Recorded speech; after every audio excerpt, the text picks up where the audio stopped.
Good morning, everybody. Thanks very much for joining us here as part of the Real Asset Live program, coming to you live from EXPO Real. We're on day 2. We've got a full program. Thanks to everybody for joining us online.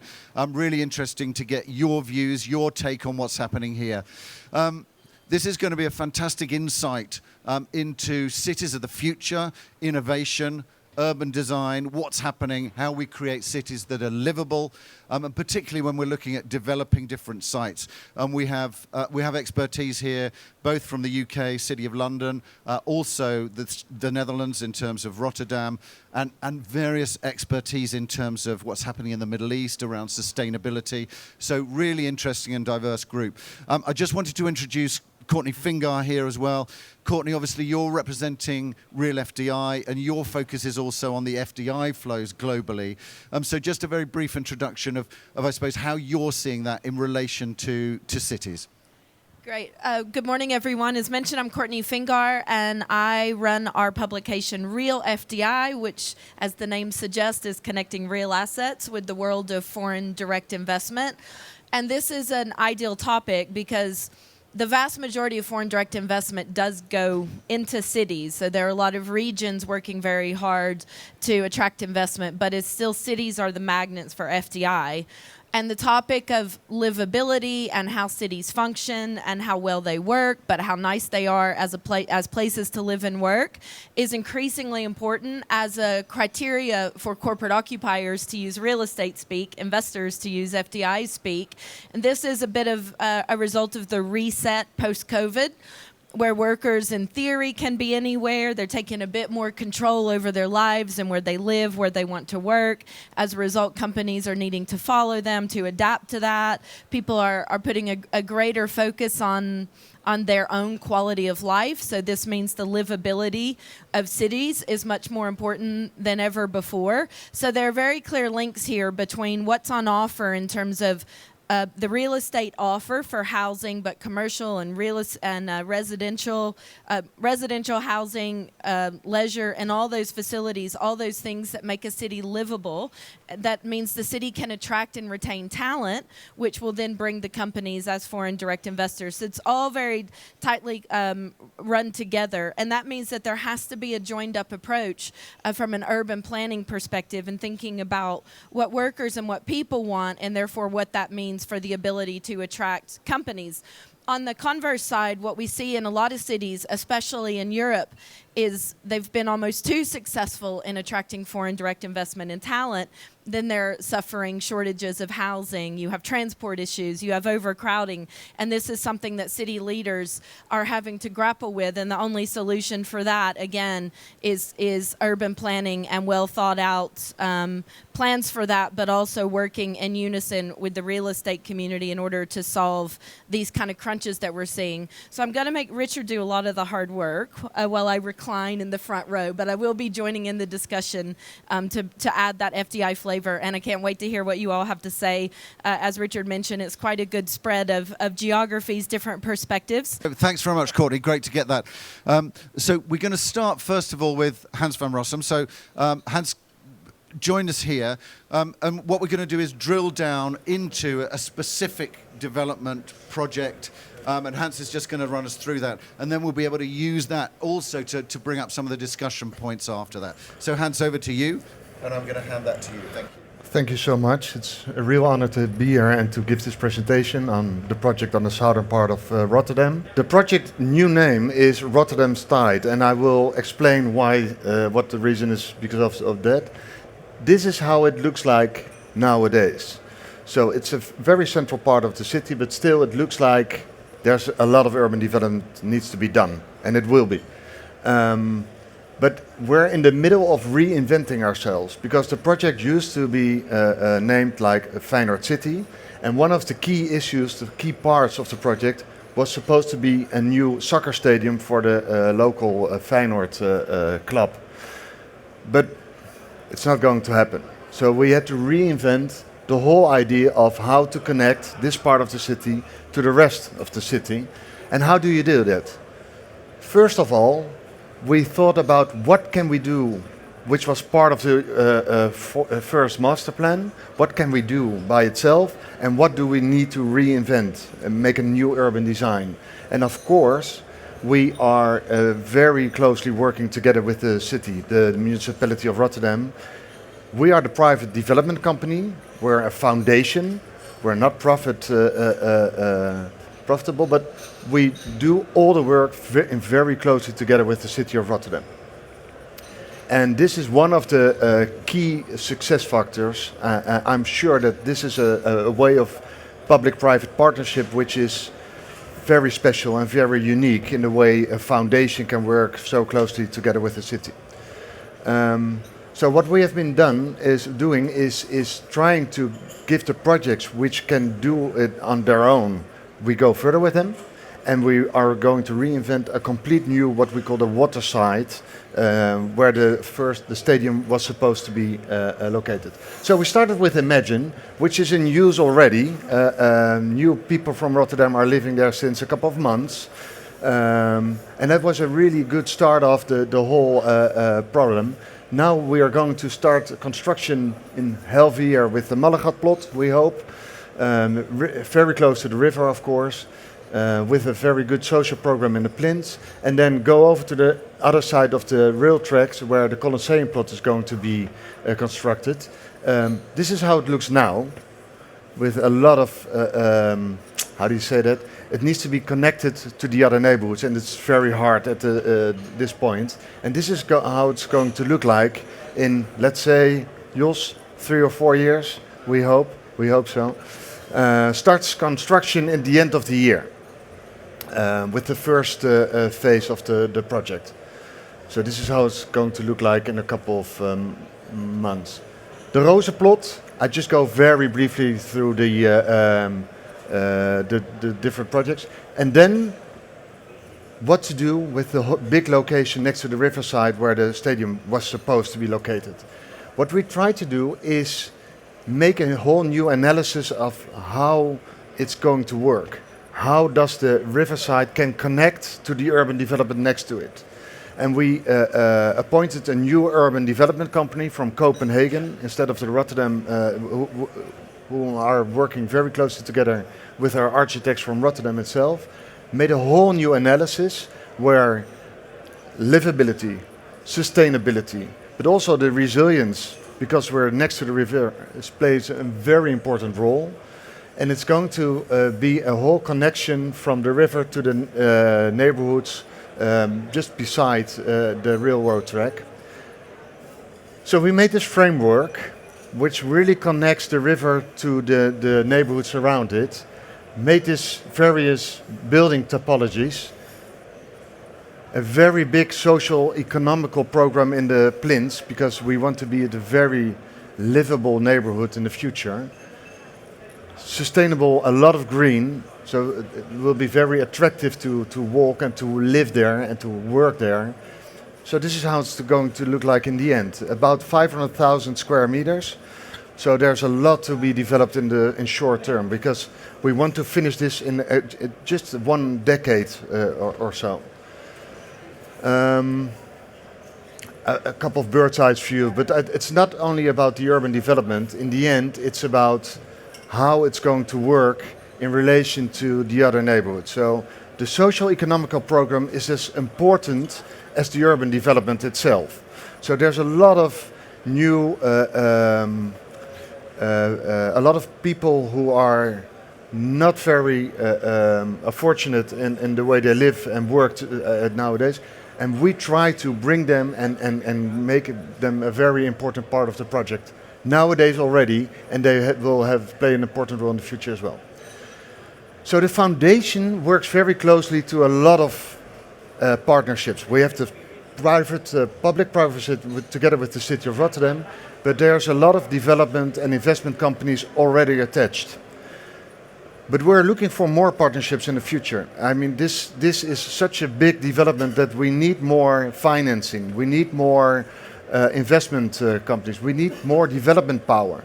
So our goal is to seek for this international and this very well organized companies who can join us and can make this work very closely together. So that's one of the ideas of giving this presentation. If anybody wants to be part of this, we hope, beautiful urban development, which is very important for the city of Rotterdam, give us a call and we'll be in touch with each other. Thank you so much for this brief. Great, thanks very much, Hans. And your work here is not done, so grab a seat. So speakers, if you could join us. Really interesting there, I think, in terms of some of the topics that lead into this side, particularly looking at, I guess, city development. Let's start with brief introductions, because you didn't introduce yourself, Hans. Oh, sorry. Nor did I introduce mine.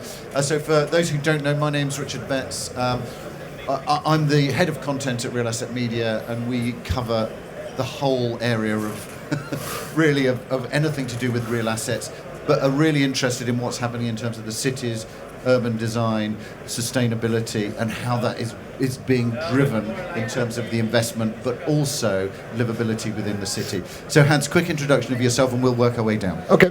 Hans Rossum, I'm managing partner of Real Economy. We do area developments like I just presented. And one of my roles is that I'm a member of the board of the foundation Stichting Gebiedsontwikkeling at the Maas. Great. Shravan. Hi, Shravan Joshi. I'm the Chairman of Planning and Transportation at the City of London Corporation. So we look after the built environment, we look after transportation and inward investment into the square mile of London. Great, thank you. Jos. I'm Jos Melchers, Director of Urban Development, City of Rotterdam. Super. Andre. Andre Vreman, Chairman Climate Neutral Real Estate. So we are a public-private partnership with the government of the Netherlands, primarily focusing on the desert climates, creating net zero buildings and communities in the Middle East. But when we do that, we also think we can do other climates. So we diversify on the type of climate you're in, and then really reaching net zero on building and city level. Great. Let's kick off maybe. Joshi, it would be interesting to pick up with you first of all from that city perspective. Yeah. We've heard about obviously the development that you've got planned there. So I suppose how do you see that from your perspective as part of the city? Well, it's a great challenge, and of course we were all disappointed when the idea to make a new stadium just at the riverfront was cancelled. But in general, we are a city destroyed during the World War. The center, huge problem for the city, and I think we need about 3 generations to rebuild it. And the people in Rotterdam were rebuilding and rebuilding. There was, of course, a big city atmosphere with a very large harbor, not only important for Holland, but also very important for Germany. And the people who were working in the harbor were living in the south bank of the river, Maas, and in the north bank there was the rebuilding of the city center. Not in the way it was, not in a historic rebuilding, but in a very modern, with big avenues, monofunctional shopping and offices and living around. And we spent for centuries to rebuild it, but that makes not a livable city. And since, well, about 25 years, since the beginning of this century, we are rethinking about how to work on the next generations on the city, and to mix it, to bring more green in the city, more leisure, more than just one square with pubs, but to bring more culture, more museum, a new railway station. The environment of railway stations is always a challenge, and we changed it in a big way. New offices were coming, and everyone becomes proud about city. My God, what's happening here? It's great, and it's changing now, and it's alive even also in the evening, and it's a 24/7 days activity. And because the people were proud what was happening in the city, and we say make it happen. we did receive more people who want to invest in the city, more offices, more housing, and we are thinking we have to mix it not only in the North Bank but also on the South Bank. And what's the best thing you can do in the city is to make connections, to make bridges, to make very nice meeting places, to slow down, to reduce the power of the cars in the city, to have very good public transport. Well, of course, the Dutch love not only pedestrians but the cyclists. So we have a lot of cycling people within the city. And we did bring, with the new bridge, the Rossum Bridge, we did bring the city center over the river. And then we are thinking the river is still very hard. And how we can add screen along the river so that the people can walk and sit along the river and not only seeing the ships, because it's a big harbor and they're going to Germany, so there's always a lot of activity on the river. But it is not only activity economic way, but water is also a very important thing of the structure of the city. So it's like a meander. It's beautiful views. It's astonishing what's happening now with the city, and part of the game is the Feyenoord surroundings, the Rotterdam Tij, and it's all about context. Again, we are making a new bridge now, just next to the scheme Hans presented, and it will be there within 10 years. And it brings the university to the South Bank too. And we are working together with the famous University of Delft to bring the education also to Rotterdam, the extension, because we need more people working in the care and more people in the technical things.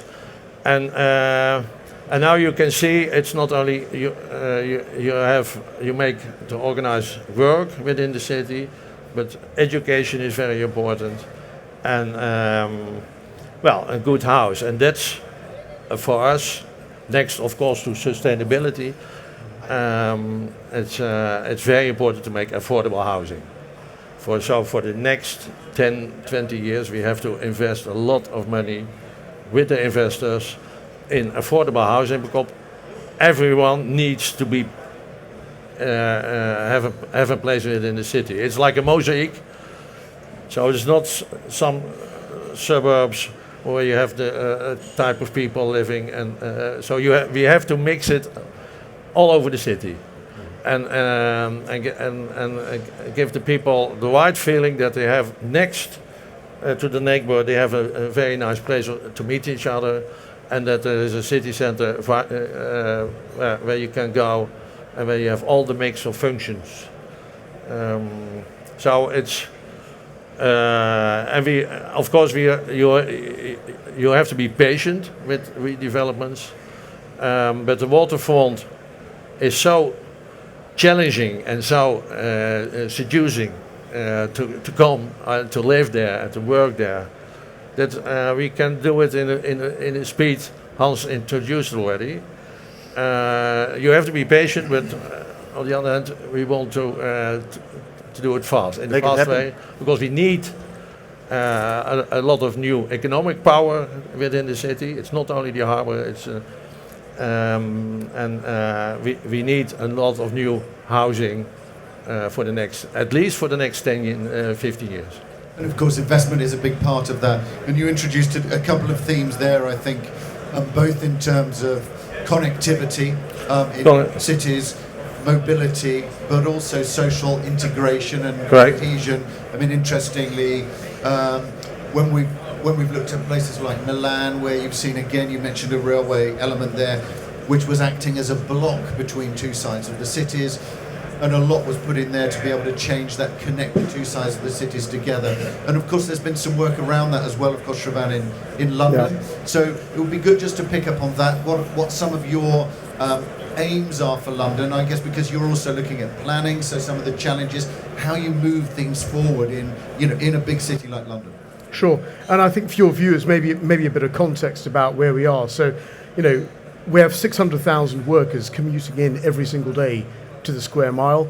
We have about 9,000 residents, so we really are that sort of CBD kind of environment, with 16 train stations in the square mile, 60 bus routes, 50 cycle routes. We've seen a 400% uptick in cycling since the pandemic, so it's really kicking off. We've had a 60% reduction in motor vehicle use in the square mile. And so, we really are driving forward that sort of sustainable transportation piece. I think a really good example of how modern infrastructure can impact on the livability and transportation in cities is the new Elizabeth line. And if you look at the Elizabeth line, it's brought 1.4 million more people within an hour's commute of central London from the southeast region. And that has huge socioeconomic impacts, as the high-paying jobs, the sort of skilled, experienced jobs are in the centre of London. You're able to attract many more people into that environment, and so that's really critical for us. We did some statistics recently that showed that a worker in a dense urban environment actually has 8 times less carbon impact than a worker who doesn't. And so when we look at sustainability in this context, that urban densification is critical if we're going to create environments that are going to be there for the long term, that are climate resilient. And most of our cities are near water, right? And that sort of flood risk resilience is something we really, really need to work towards as well. We've actually put down our climate action plan in the city that makes sure that flood risk and all of those other climate risks are well managed. I mean, there's a major project in London to renew the Thames Barrier. That's something that's going to cost billions of pounds that the government and private sector will have to invest in the future. So there are a lot of challenges ahead, but actually we think that if we start to tackle that sort of urban densification as a model, we've got a good chance of success. And I'd like to say, Shravan, as well, that my son is living proof of what you've said there. Okay, there you go. Now, he cycles using a line bike to my house, whereas he used to phone me up and say, "Dad, can you come and pick me up?" So that has cut Okay. those vehicle miles and added bike miles as well. Andre, picking up that kind of sustainability point and also sharing, I guess, your insights from both the Middle East but also the other areas you're working in. I suppose, how do you see these kinds of projects, the kinds of initiatives that we've talked about? Yeah, I couldn't agree more with your statement that the dense urban environment is per capita has a less carbon footprint or an environmental footprint if you do it well. And if you do it well, of course, you're very much dependent on the built environment because you live so close together. But walking and being close together per person is much better than driving your cars all around the country to achieve something. So that's on the resilience part. Of course, it was also in the UN Assembly now. There are 2 main themes. One, the theme about climate. This year it was phrased as sea level rise. So sea level rise is a different phrase of global warming, isn't it? We say global sea level rise, but sea level rise especially touches the communities on the rivers and the seas.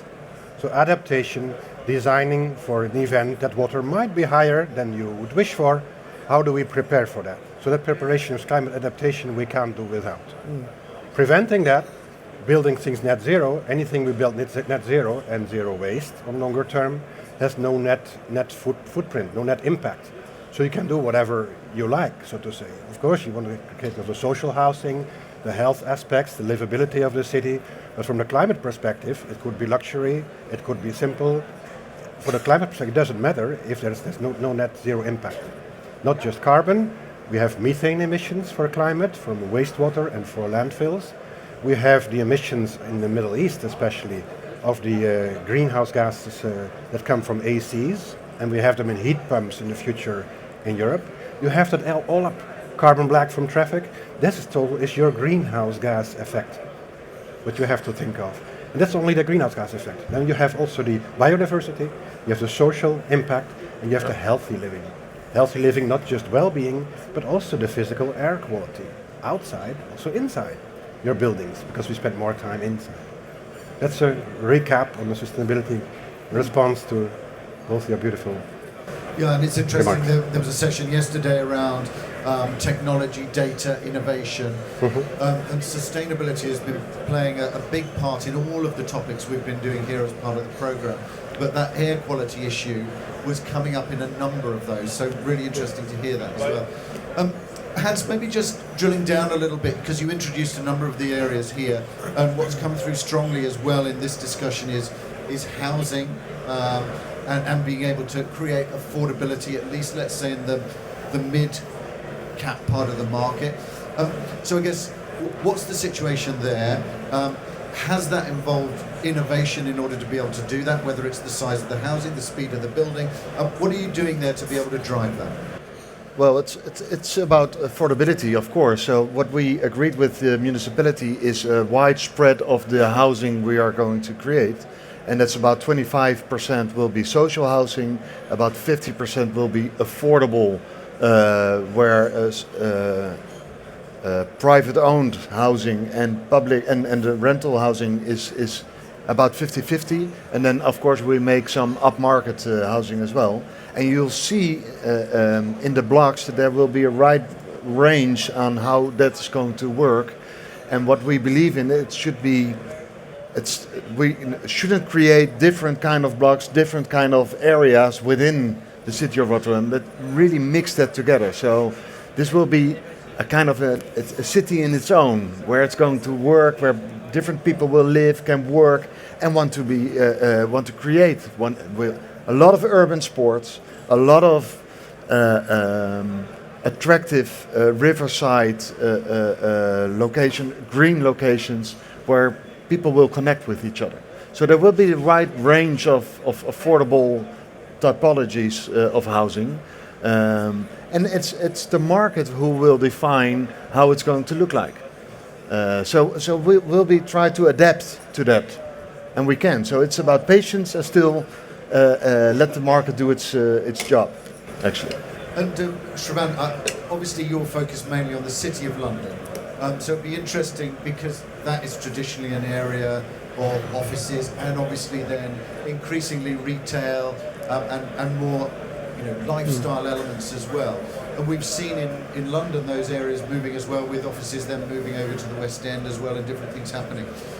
So I suppose in terms of being able to create areas where people can live, if we look at the City of London, what are some of the aims there? Yeah. And also, I guess, London more widely, because being able to create that urban mix is very important, I think. Absolutely. So it's a common misconception that actually the City of London doesn't care about housing.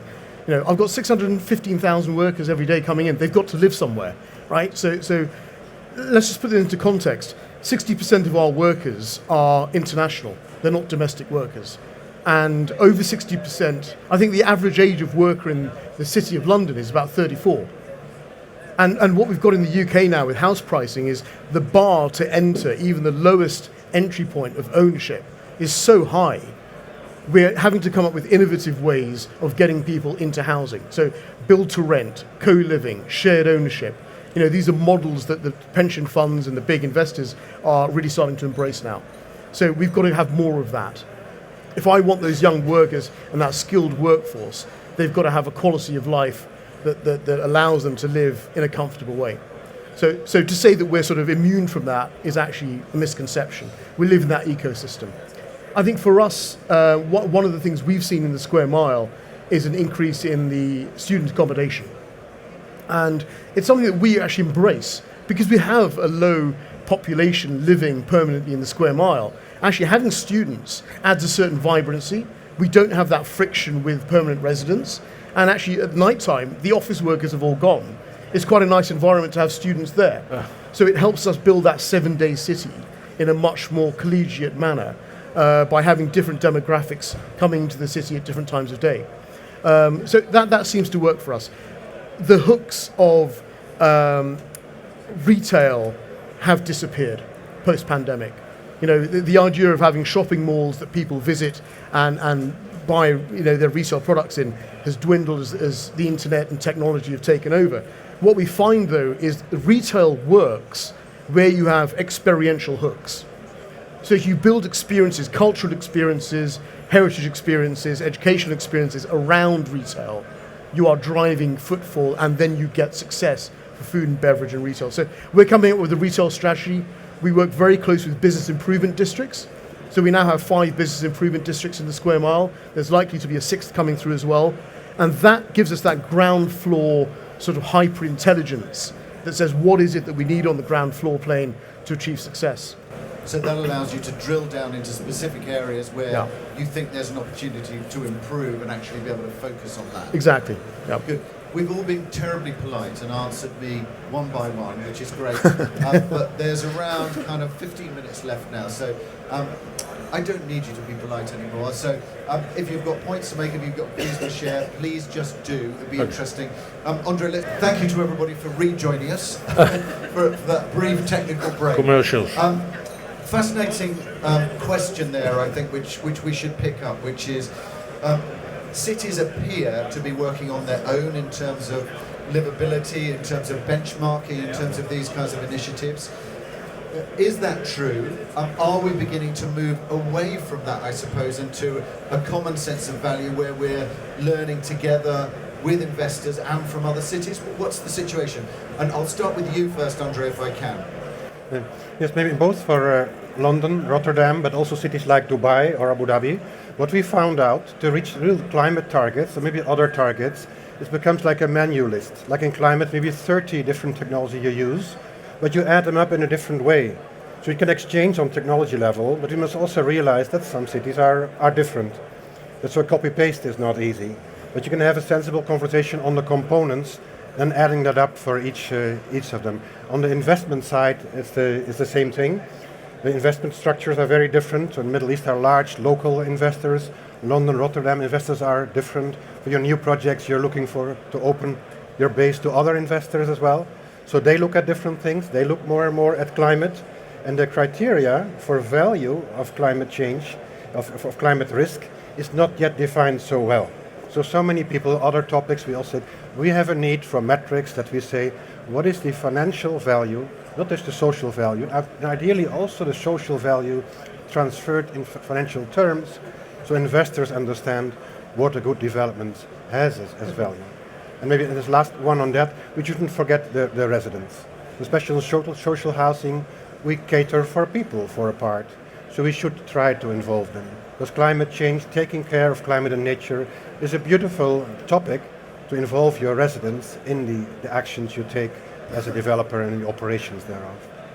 Great, Shravan, you want to speak? Yeah, just very quickly on that. I think there's a cultural issue here, Richard, which is that we've always lived in our bubbles of cities competing with each other, right? There's a culture of competition, which is quite healthy in many ways. When you're looking at markets and encouraging trade and so on, that's fine. But I think when you're actually looking at the built environment, we need to overcome that culture of competition and say, actually, where is the collaboration? Where is the coalition of cities that are really embracing sustainability and saying, look, can we have some uniform platforms that enable real change to happen? I think there's a cultural point there to address as well. Yeah, and I think, certainly, yeah, go ahead, yes. Oh, yeah. We have a lot of contact with other big cities, not only Dubai and London, but the Scandinavian countries, cities like Shanghai, Singapore. We go all over the world. Holland is a very small country, so we have to look what's happening all over the world. We are especially here with not only with Rotterdam, but together with Utrecht, Amsterdam, Eindhoven and The Hague. We are working together, so it's not just a competition. Competition is for fun, but we have to work together, and we can learn a lot of each other, and we can inspire each other. And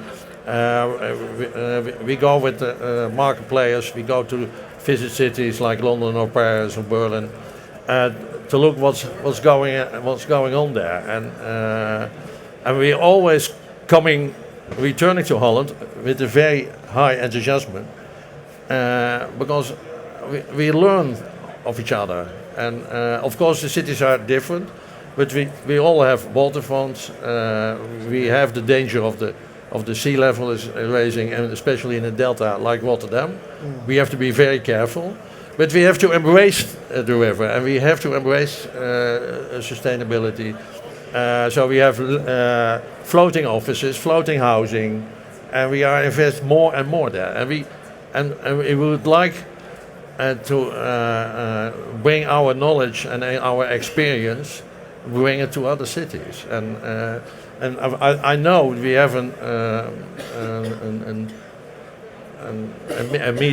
lot of meetings with other resilient cities, just to spread the experience of how we are doing in Rotterdam. But for instance, we learn from Singapore or from New York too.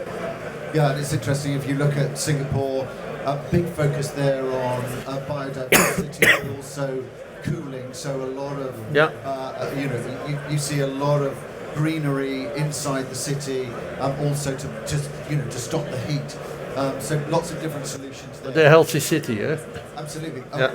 One of the things that I think is useful is that investors are now beginning to look at social value, and again, that's something where this is about how you can see the social value, prove it, value it, measure it, and begin to benchmark it. And then I think there will actually be a drive from both the investors as well as the cities to be able to share knowledge. Once it can be measured, benchmarked, then it becomes much easier, I think, for people to understand it and to innovate, I think, in terms of the future cities aspect. And in terms of the innovation side on the economics, Hans, what are you looking for investors?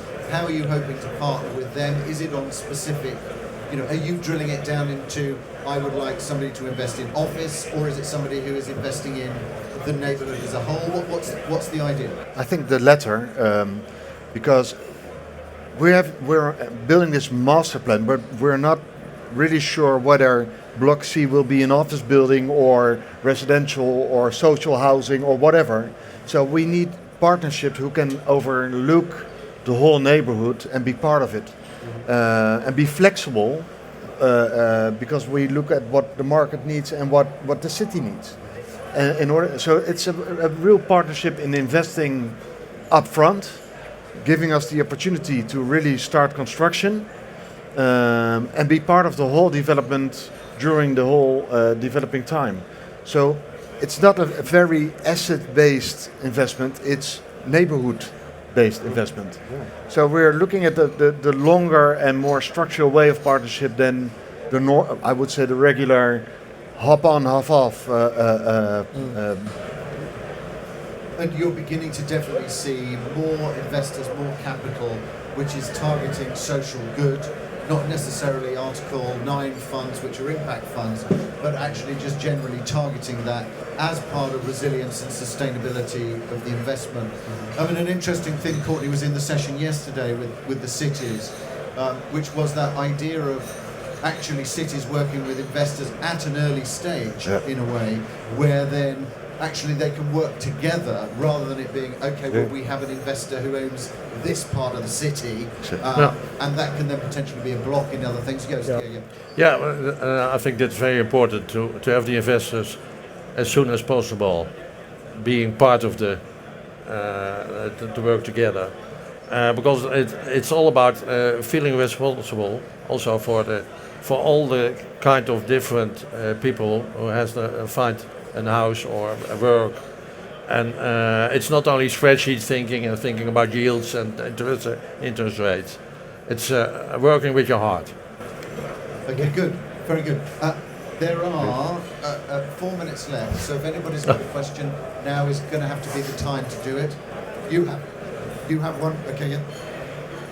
Well, sorry, just to follow on from Richard's question and that point, I'm curious, maybe it's one for you and for Shravan, how closely are you in conversation with corporate occupiers and foreign companies that are coming into your locations in terms of being sure you're catering to their evolving needs, not only for their workers, but for the actual workspaces that they need? I'd love to hear from both of you on that. Sure. So I think there's a carrot and stick piece here. So as policymakers, we insist that buildings are not simply fortresses.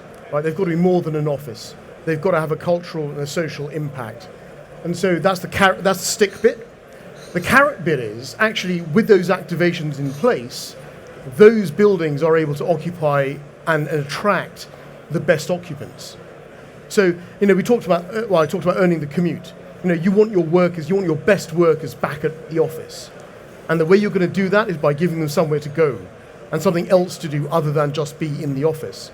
And so that's the carrot bit, is actually you're able to get premium rents on buildings that have high sustainability standards, that actually live the values of those companies and actually have that social impact piece built into the fabric. You go into an office that has a big cultural activation on the ground floor plane, what it says about the values that you're personifying in the building, about the tenants in there, is becoming more and more important. And through that, you can actually achieve much, much higher returns. So there's the carrot and stick piece, I think. Yeah, I do agree. I think it's very important what the experience of the area is. And to attract talent, it's very important. So good university, good school in the environment. The public transport, for instance, we are not making a bridge to the area of Hans, but also a new railway station. So all those things together makes it attractive to new companies to invest themselves in that area. And it must not be a competition. You have to listen very carefully what they like to want to have, what kind of office, what kind of working place. And it's like housing, it's all the mix. It's high end, and just the starting companies which are working in a completely different environment, and they need maybe more a pub next to the front door than the high-end offices. So it's all about mixing and making the best of it, and makes it a contrast in the environment, makes it nice. So very crowded, but very peaceful together. Just around the corner. That makes it interesting too. Yeah. Great, we have 1 minute left, so there's going to be a brief answer from everybody, which is, I guess, for you, what is the key element? You can maybe have a couple if you wish, but the key element, I suppose, for creating the kind of future cities, the areas that you want. What is the key driver from your point? Let's start at that end with you, Andre, and work our way down. Yeah, working together, being able to capture the value of climate neutral cities and buildings, so investors chip in and invest faster, so we accelerate. Great. Yes. Well, first you have to be ambitious, bring the level each time higher, but confidence in each other, listening, working together, and give the other space, give the other the flexibility to make the best of it. Great, Shravan. I think it's people. I think you have to make sure people are at the very centre of everything you do, from the design stage through planning, through transportation, through sustainability, whatever aspect you're looking at, it has to be people focused. If it's not serving the people, you've lost it. Okay, great. Hans. I couldn't agree more. At our company, we always say we're building the social city. Yeah. So a social city means an inclusive city where people want to live, want to recreate, and want to work. Excellent. Well, if that is the future city, count me in. That's great. Thanks very much. Really fascinating discussion. Great for me also to get that update clearly on what you're aiming to do there at Rotterdam. I'll be very interested to see how that progresses, but also sharing the insights from both the Middle East and the climate impact side, and also Shravan from your side in terms of what's happening there in London, because the comparisons are really interesting, I think, and that point around working together on this social value side, I think is really important. So thank you very much to you. Thank you to everybody for your questions. Thanks very much for watching online. And if you're watching this on demand, thank you very much for watching.